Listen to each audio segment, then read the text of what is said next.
going on, Lions fans? Welcome to the Pride of Detroit YouTube channel. My name is Miko, joined by a very special guest today, Brett Whitefield. Brett, really glad that you were able to make some time and come over to the Pride of Detroit YouTube channel and kind of talk some NFL draft with us. Hey, the pleasure's mine, man. I don't get to do a lot of line-specific stuff, so anytime I get to talk about the hometown team here, I'm excited to do that. Well, yeah, trust me. I'm really glad that I was able to get you as a guest. I'm really looking forward to the conversation that we're going to have today. For those of you that may not be familiar with Brett is the owner and COO of Fantasy Points. He is also the co-host of First Read, which is, I believe it's a podcast, right? And a YouTube channel, or is it just the podcast? It's a podcast, and it's called First Read, and it goes on the YouTube like once a week. I don't really know. I'm not in charge. That's above my pay grade, Miko. So yeah, you can find us on YouTube for sure. And but yeah, Spotify, Apple, anywhere you get your podcast, you can also find it. Okay, also awesome. My apologies. First Read. It's one of those things where the word is spelled the same way, and for some reason my brain was like read. And no, that makes way more sense because it's talking about football. Yeah. But yeah, I'm sure most of our Pride of Detroit audience is pretty familiar with Brett. If you're not, he does a lot of really, really cool stuff over at Fantasy Points. Like I said, being an owner and a COO is pretty dope. Yeah, it comes with a lot of responsibilities. The older I get, I guess the less in the weeds I am. I'm more, I'm managing people more and more. So it is good. It's great, but it's the company's grown really fast, and we're, I'm very blessed to be in the spot I'm in. But yeah, man, it's a ton of fun. Awesome, man. Well, like we said at the beginning, like you don't really get to talk a lot of Lions, so I'm really excited to kind of talk a lot of Lions. I mean, we're still going to talk a little bit of draft, and we can definitely go outside of that box, but definitely want to be able to look at this draft class and look at what the Lions could potentially be looking to do in a couple weeks when they're looking to add some more talent to this roster. And first and foremost, starting off with adding some talent to this roster, the Lions recently got done with free agency. They look to be kind of like coasting. Maybe there's a couple spots that they may be able to fill with some veteran minimums. But from your perspective, just looking at what the Lions and Brad Holmes were able to do, how do you feel about the Lions' moves in this free agency class? Yeah, it's funny because I think a lot of fans were skittish, right? But I don't know. I actually, they did exactly what I thought they would. I thought they'd address the corner situation. Obviously, we mostly thought it would be Carlton Davis, but I actually think they got a better player in DJ Reed. They also got a more reliable player, a guy who's rarely hurt. I think he's most he's ever missed in a season was 3 games, and he's played most seasons all the way through. So very reliable player. But for what they want to do, the foot speed, the transitions, his ability to play off coverage or press man is unique, and that he's great at both. And so I do think they got a more versatile guy in DJ Reed there. So I was excited there. It's crazy. They have like 1 million bodies at defensive tackle now. I think they have 9 guys under contract that could all reasonably make the team next year. And that's really interesting. So while some people were underwhelmed, I'm looking at that depth going, I like that. I like that they're not going to let injuries be a problem. Tim Patrick coming back, Levi Arunzarike coming back. These are moves that I really liked. So again, they did kind of what I thought. I think looking at their cap situation, it wasn't as clean as people thought. Yeah. They obviously have all the extensions coming up, but I keep like a running sheet of what the future looks like as well and try to kind of predict things based on that. I think right now they only have 31 players under contract for next year. And so if you add just a vet minimum to those other 20 spots or whatever, they actually come in over the cap by about 20 million next year. That's not going to stay the same. They're going to make changes and adjust contracts. But point being, they're a lot tighter financially than people thought. So I don't think that big splash move people were hoping for was really ever going to happen. And DJ Reed is honestly the best outcome imaginable. I didn't think they'd get a player of that caliber in free agency. So that's really cool that they did that. Yeah, that was something that Morgan and I talked about as well, is that it's never been the Lions' MO, at least under Brad Holmes, to just give out fat contracts, right? They do find ways of getting better players than you probably think that they're probably going to get in free agency, but it's never usually like on the first day or something like that. And like, I agree with you, being able to get a DJ Reed when you're also having Carlton Davis kind of leave the facility was a huge get, and to get him at a discount even more so speaks to Brad Holmes' ability as a GM to, again, be patient, to target the right kind of guys, and to know exactly what he is able to offer to be able to still subsidize that position. Yeah, I personally love how the MO is flipped. So like growing up a Lions fan through the 2000s and the Patricia era, it was like good players from good teams came here to get paid. Now good players from bad teams are coming here to win. And I think that flip is like, it's so cool to see, man, because we're so used to the overpay, the Trey Flowers overpay, and going all in on a guy with a limited track record, but he came from a winning team and just wants the bag. Now you're getting the opposite. You're getting guys that are leaving those situations and chasing victories and winning above all else. I love that. So another reason I love DJ coming here, and the fact that he's so open about, I'm tired of losing, I want to go win. That's so cool to me. Yeah, and again, it goes to show that like that Lions model, right? That approach of like, hey, they have a specific type of guy that they're looking for when it comes down to whether it's free agency or the other rest of this conversation we're going to get into, the draft. Like they pinpoint those guys fairly well, and those are the guys that they tend to attack and prioritize, whether it's, like I said, whether it's free agency or in the draft. Pivoting a little bit to the draft, looking back at this past draft class, the 2024 draft class, I think it's a little fair to say that it was slightly underwhelming. And I don't know if it's just because of the talent they acquired, or maybe it's just 2023 made them look like just not as good because that 2023 draft class was so extraordinary. But looking at this upcoming draft class, do you think this draft class could give Holmes a better chance at landing more of those quote unquote impactful players, whether it's in the first couple rounds or at least throughout this draft in its entirety? Yeah, that's a great question. Let me hit the 24 class real quick, because I think that was the first class where Brad wasn't, like, no matter what the outcome was, the chances of him drafting a bunch of guys that were going to play a lot was slim to none. That roster was really good by that time. It was the first draft like that. And so what you see from good teams, like, and when I say good teams, I'm talking the Philadelphia Eagles, the Buffalo Bills, the Kansas City Chiefs, they draft with the future in mind. It's a draft and develop model. When you have free agencies like the Lions just had, it's because you have a pipeline of guys coming up that you've got a Derek Barnes, you've got a Christian Mahogany, you've got a Levi Onwuzurike, where you don't need to go make the big splash because you've already got the next batch of guys coming up, right? Mm-hmm. And for this team, it seems like year 2 and year 3 is really where you start to see that development take off. While the draft class on its face right now is a little underwhelming, I thought Terrion Arnold, though, was great from week 11 on. I thought he was one of the best corners in the league.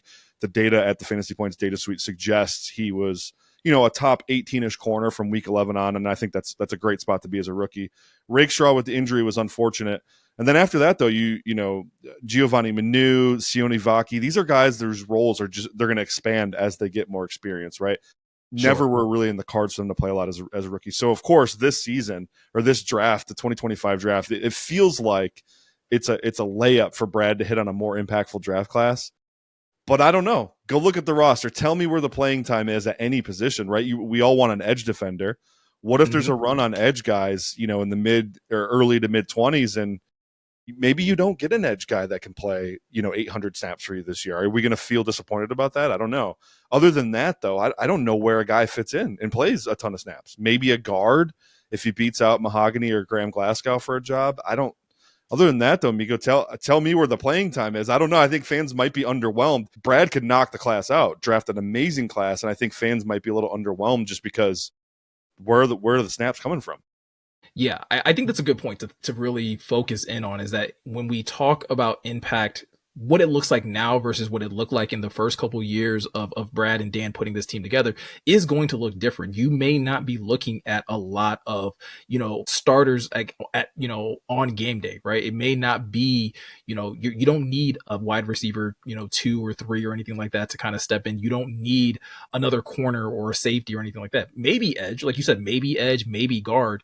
But even in those positions, those guys, even if you draft them high, we're talking first, second, maybe even third round, those guys are going to go into camp and compete. They're still going to have to beat out some of these veterans. You're still going to have to beat out a Marcus Davenport. Regardless of what people may think about his injury history, Marcus Davenport is a proven veteran in this league, and you're still going to have to show that you're a better, more reliable player than he's been. The same with a Graham Glasgow. Like, I think the Lions could possibly upgrade at that position, but yes, Graham has been solid for them. So no matter where you draft an offensive lineman, that offensive lineman is going to be in a camp battle with Graham. I think impact is going to have to be looked at differently. I do. I think it's going to have to one of those things where it's like, can you get quality rotation from a guy? You talked about the Lions have so many defensive tackles. If they draft another defensive tackle, it's not necessarily can you be, a guy that's going to play, 90% of the snaps. Like, no, can you just rotate in and provide good, a breather for DJ Reader or a breather for a Levi Onwuzurike, the same with edge. So I definitely think there is room to find guys for rotation, but I do think impact is going to have to be looked at differently. For sure. And if, if Brad hits a jackpot on a guy, and he ends up winning one of those jobs, that's great. I just wouldn't Mm-hmm. necessarily expect it in year one, but it is what it is, man. Yeah. So I think that's I guess I kind of have an answer then to that question. Like my next question was like, does that even need to be a focus for this draft class, right? Like, are we even if you're going into this draft class, is the focus necessarily like you're looking for impact players? Are you looking just for depth? Are you looking to maybe just possibly just get younger at certain positions? Like, what do you think the Lions' overall approach might be going into this draft class? Yeah, and this is gonna drive fans nuts, but I would bet that the guys they draft in this year's class are year 2, year 3, year 4 plays. Mm-hmm. Hey, maybe Taylor Decker hangs it up after a year or two. We got to have his replacement in house. Maybe it's JMO's off-field stuff is concerning. We're not sure we're going to extend him, so we're getting that next guy ready now. It might not be a guy you expect to play right away. A guy I know that they love from sources is Jahad Campbell, linebacker, Mm-hmm. Alabama. Where's he playing? He's got nowhere to play Right. right now. I mean, Alex is a free agent at the end of the year. So maybe they draft Alex's replacement this year. I don't know. I'm spitballing, but that's for sure. I think the focus will be what they can bring you in year 2, year 3, year 4, not what they're going to bring you this year for sure. I love the idea of a Jahad Campbell possibly being like a primary target of the Lions, but I already know like if the Lions take another Dude. linebacker in the first round, fans will just believe that Brad Holmes does not care about edge whatsoever. Like there will be no convincing him that he doesn't not value edge. The best part is a reporter would ask him, and Brad would try to convince you that he's going to play edge sometimes. Oh yeah, that's exactly what he'll be like. Oh, we see him rushing the passer, and it's just like sure. And the thing that's crazy is like the Lions would do it too. They would literally roll him out there on third down, and he'd be that blitzing linebacker. Yeah. Speaking of players like Jahad Campbell, like he's someone that so far is someone that's seen that's probably going to be drafted a little bit higher. Like he is a linebacker, and linebackers don't typically go high, but he is a very unique skill set. When you start to look at specifically where the Lions are going to be drafting at that 28th spot, are there any prospects that you see that have been like mocked to the Lions in that range, or even that you view are players that are going to be available in that range that you think really fit the Lions and can really, make a splash in the future of once they get into the NFL? Yeah, I got a couple names for you. My number one guy that I would just be over the moon if they somehow got was Boston College edge Donovan Ezeraku. This guy, my good, he's a top 15 player for me in this class. If you guys haven't checked out my prospect guide, please go do that at fantasypoints.com. Sorry for the plug there, but yeah, Ezeraku's a top 11 player for me in this class. I think he's 11th or 10th on my board. I love his game, and I know he's only like 250 pounds, but he's got length. He's got a frame you can build on. They'd probably beef him up a little bit, but even at 250, this guy plays with insane power in his hands. His speed to power conversion is incredible. He's awesome setting the edge as a run defender, and he just so happened to lead all college football in pressures and sacks last year. So like this guy's an absolute dog. I love him. Really refined pass rush skill set. I think he's way closer to Abdul Carter than anyone is talking about right now, and I've routinely seen him mock the Lions at 28. I don't know how that happens. Typically, guys like that go in the top 10, but we'll see. Another one would be actually, what do you think of Donovan? No, he's definitely a player that I've seen mocked to the Lions quite a bit. I think the only thing I've questioned is like the size, right? Like, is he too much of a tweener, right? Like, isn't he like, I think he's like around 6'2", 6'3", like you said, about 250. So it's like, is he a little too much of a, edge slash, 3-tech kind of guy? Is he someone that they would necessarily just, throw on the outside and have rush the passer? But Dan has often said when it comes to players, like they are going to play them at wherever they are strongest. And if he is a guy that is really good at rushing the quarterback and getting to and being able to create pressures and be able to collapse the quarterback, I don't see them necessarily trying to kick him inside like they did Josh Pascal necessarily. Yeah, for sure. So he's almost 6'3", he's got over 34-inch arms, which that's awesome. The length is what matters more than the height there for sure. Yeah, he just feels like a lion to me too. Also, I've watched some interviews with him. I'm like, there's no way this isn't a Dan Campbell guy. Like he's got to be head over heels with him. So yeah, I love absolutely. him. Another one, I know Jeremy and Eric are on Mykel Williams from Georgia. That's my guy. That's your guy? Oh, no, yeah. Okay. But no, tell me what you think of him. I'm really curious. Yeah, so first and foremost, that Georgia front is always weird. They do a lot of weird stuff from 4-point stances. It just doesn't translate to the NFL. All these guys struggle when they first get to the league. Every single one of them, minus like Jalen Carter, but he's like a mutant, right? So, Yeah, yeah, yeah, but I mean, look, across the board, since in the Kirby Smart era, these guys have really taken a long time to get going. And I would say even Trayvon Walker, he's got 20 plus sacks the last years, but the tape doesn't match the production. hmm But yeah, so my guy Micah Williams, he has some likable qualities. Obviously, he's got the frame, like the ideal, like if you're wanting to build like a prototype defensive end. 6'5", yeah, 265, relatively strong. I do think he loses when he's on the edge for whatever reason. You don't see that power and strength show up, and I don't understand why. He just doesn't win the leverage battle enough. Doesn't bring his feet through his hips. And what's really concerning for me is most of his high level pass rush reps are at 3 technique. And so when mm, you're taking a defensive end in the first round, I want to know you can beat offensive tackles. I don't want to see yeah, you kicking in. And then also Georgia stunts and twists so much. It's like when he was on the edge and winning, it was usually inside because he's stunting or twisting in, has a linebacker, gap exchanging or a tackle, peeling around or picking his man. So I don't know. The production was really flimsy as is. And then when you even look at the successful reps, it wasn't him winning one-on-ones against offensive tackles. So for me, it's not like I hate the guy. I just don't have a first-round grade on him. In picking 28, you might have to take a guy you don't have a first-round grade on because most teams are going to have anywhere between 18 and 20 first-round grades, right? So it's not sure. necessarily a deal breaker for me if they go that route at 28. I just think there will be better players on the board. If they wanted to maybe trade up from their second pick and take him early in the second round, I'd be a huge fan of that. I think that's where the value would be. But yeah, so again, it's not like I hate the guy. I just think there's a huge developmental runway needed for him that Yeah, maybe, I'm not willing to be patient with. Again, though, doubling back to our conversation we just had, they're probably going to have the runway to give the guy if Marcus Davenport can stay relatively healthy. that was going to kind of be like my next kind of like devil's advocate is like I think the allure of a Micah Williams, if you are the Lions, is like, well, hey, we don't need him to be like that day one starter. We can really allow him to develop, see what he can what he can develop as a pass rusher at the NFL level. Because like you said, Georgia has so many talented guys where it's like they just kind of expect their athletes to just out athlete everybody on the defensive line. Maybe you can get him in house and you can start to teach him a few more things and allow that athleticism to kind of be the caveat for now, but eventually add more tools to his tool belt.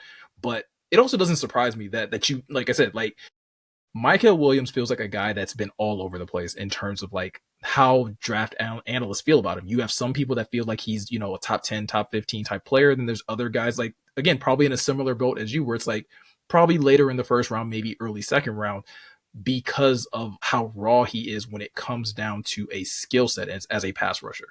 To your point, last time I looked, and this was weeks ago, so it could have changed by now, but the last time I looked, when I was writing up my most recent mock draft, the 2 teams that got mocked him the most were 21 picks apart. The Saints at 9 and the Lions at 28. I'm like, what world Yeah. are we living in? That's actually a thing. Like, I've never seen that before. That's kind of crazy. Yeah, and again, he's not the only one, right? Like in terms of edge rushers, like Shamar Stewart is another one that seems to be a little bit all over the place because of a similar situation, right? Like limited production, people question his technique as a pass rusher and things like that, but it's like crazy athleticism. So he's probably going to go higher than he probably should. Yeah, But you're hoping that you can get someone like that in house, develop them, and that athleticism or like the technique aspect can catch up to the athleticism essentially. for sure. Shamar, that's a good name to invoke. If I'm betting on the traits and I'm just throwing away the tape for potential and ceiling, that's my guy right there. Go with Shamar. They're not. I don't think they'll have a chance at him though, right? Like there's so many teams in the NFL that go unicorn chasing, and he's a unicorn. Yeah, Like he's rare. Like rare skill, or I should say rare athleticism for the size. So I think he'll be gone. If he's not, the Lions need to run the card in because that's whew. Talk yeah. about him opposite Aiden. He'd never have to deal with a double team in his life. That would be amazing. Well, I was gonna say, like, you talk about 2 guys that are like so good at generating pressure, like that would probably be like a match made in heaven. Again, Aiden would probably make his life easier in situations. Shamar would probably make Aiden's life easier as well. We talked a lot though about edge. Is there anyone that you probably see outside of edge that the Lions could possibly, prioritize when you're talking about offensive line or maybe just another position just out of the box that a lot of people just aren't talking about?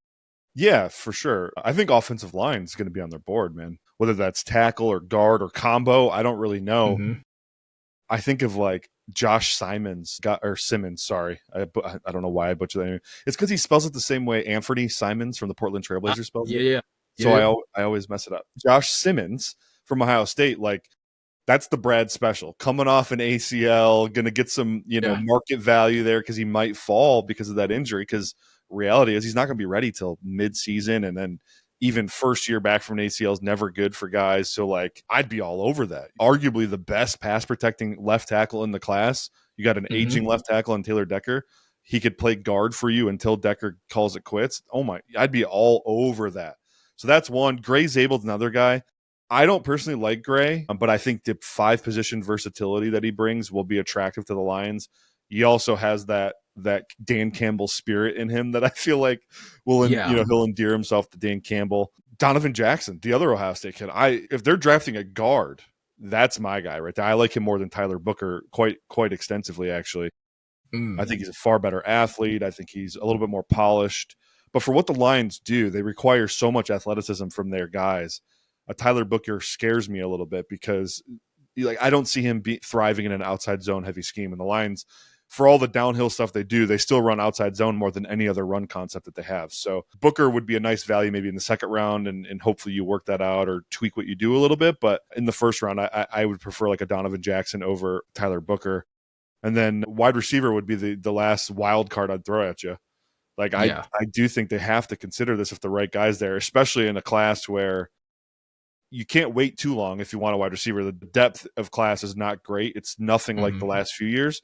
So, if you want to do it, you probably got to pull the trigger quick. And I think that spot at 28 is the sweet spot for that top tier guy. Well, outside of Ted McMillan, that top tier guys though, and they could kind of pick their flavor there. So yeah. And I think that's another position that I think like fans don't think about when you talk about wide receiver mhm. as like a position that, like you said earlier, depending on what you want to do with JMO, long term, like you may want to start grooming a young talent. The Lions have drafted, a wide receiver later in the drafts a couple years, but like none of those guys have really like stood out, right? They've never really developed the way that the Lions probably hoped they would. And so it does make you start to wonder, like, do you have to start taking a wide receiver a little bit earlier? Whether that's, like you said, 28 would be a little rich even for myself, Yeah. but I mean second round, third round, like if you can find somebody that you feel like you can at least develop that has really good traits.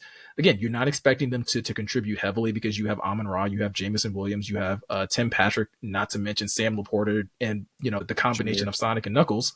Like there's not a whole lot that you would expect from that player, and that does seem like, again, it seems like Brad's MO, like, especially when you talk about third round picks, like he'll take a gamble on a third round pick of like, yeah, we don't really expect them to contribute this year, but we want to stash them and develop them, and hopefully they'll contribute in a year or two.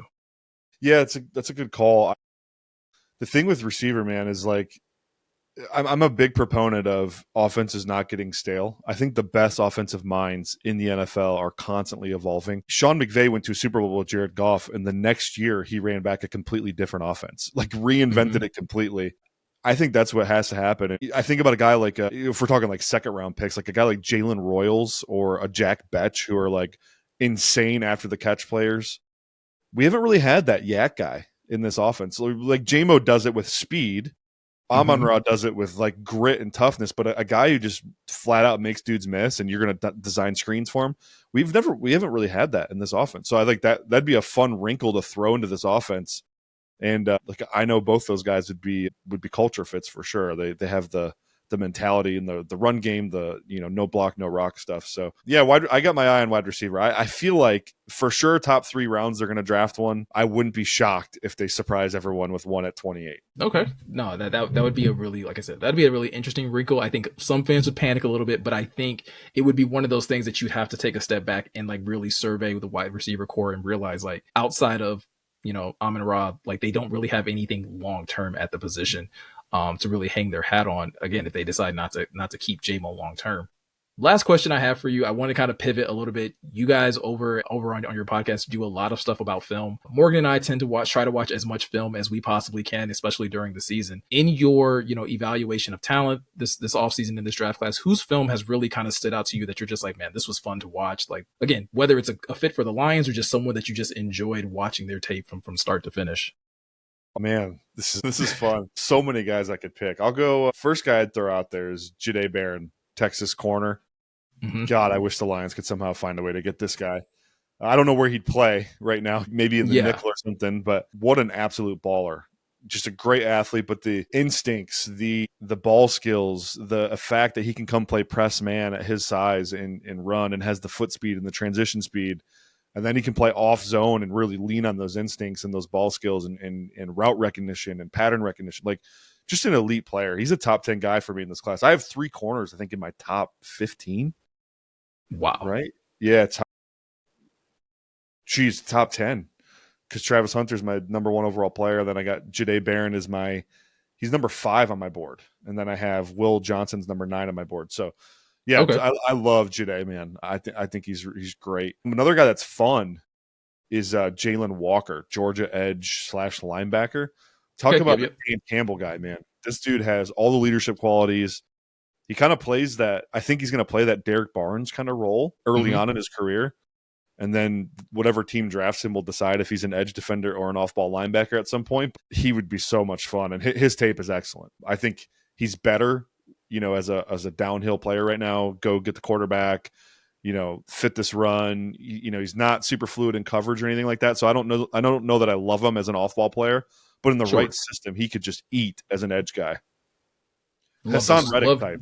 So No. yeah, Love both of those selections. I personally love watching tape specifically, like being able to watch corners that are like really good technique and are able to, again, be able to play in phase or specifically be able to defend the run. Like you said, the Lions may not be looking to go that route because they've seemed to have like loaded up on corner this offseason, but it's still like, again, a good player to at least like kind of familiar yourself with if you're someone that's really invested in the draft. Well, Brett, I promised you before we started doing this that I would get you out of here in less than 30 minutes. We're doing pretty good on time. Anything that you want to like let the people know that you're working on, or how they can find you, or anything that you guys are doing over at Fantasy Points? yeah. So you already mentioned the podcast First Read on Spotify or Apple, wherever you get your podcasts. But also, I have the prospect guide. Prospect guide dropped, I don't know, like a month ago at this point. I add to it every day. So big O-line drop coming this week. We're doing a big defensive drop next week. And then I'll write guys up after the draft, even guys I maybe didn't watch that got more draft capital than I thought. Yeah, it's fun. You can go to fantasypoints.com to check that out, and it's free. We give it away completely free. I don't know why we do this, I guess, but we do. So, Man of the people, like, yeah, man of the people. All you need is a login. So you just got to create a login with your email, completely free though. And I think it's pretty cool. So check it out. no, that's awesome. Again, in a world where like everyone seems to be charging for any bit of information, obviously, if you can get some really good draft information for free, that's always a great get. So I'll make sure to link Fantasy Points down in the description of this video. So definitely go check out and support Brett over there at Fantasy Points. Again, man, I really do appreciate you coming by, spending some time talking football. This was a great conversation. I think, again, as a Lions fan, I think there's a lot to be hopeful for and a lot to kind of keep your eye on in terms of what to expect when the Lions start drafting players. It's not always going to be, a bunch of splash impactful players. They're in a season where it's a lot about depth and continuing to just, round out this roster, not just for the present, but for the future as well. Absolutely. Thanks for having me, man. Yeah, man. So again, thank you guys for taking the time to watch. This is pretty much going to do for this video. Like always, if you are looking for any more additional Lions content, you guys can check out prideofdetroit.com. New articles are being put up every single day. I say it every video so far. I don't know how the guys are continuing to write articles. It's literally like a dead zone right now as far as football news, but Jeremy and the guys are doing an awesome job of putting out new content. So definitely check out the website, show your support that way. If you want to stay locked into any of the video content we're doing over here on YouTube, all you gotta do is hit that subscribe button, hit that notification bell. It will help us out immensely as a channel, but it also makes it easier for you guys to find our content whenever we upload new videos or when Jeremy and the guys go live over here on YouTube and Twitch. But with all that said, I'm Miko. He's Brett. Thank you guys for taking the time to watch, and we'll see you guys in the next one.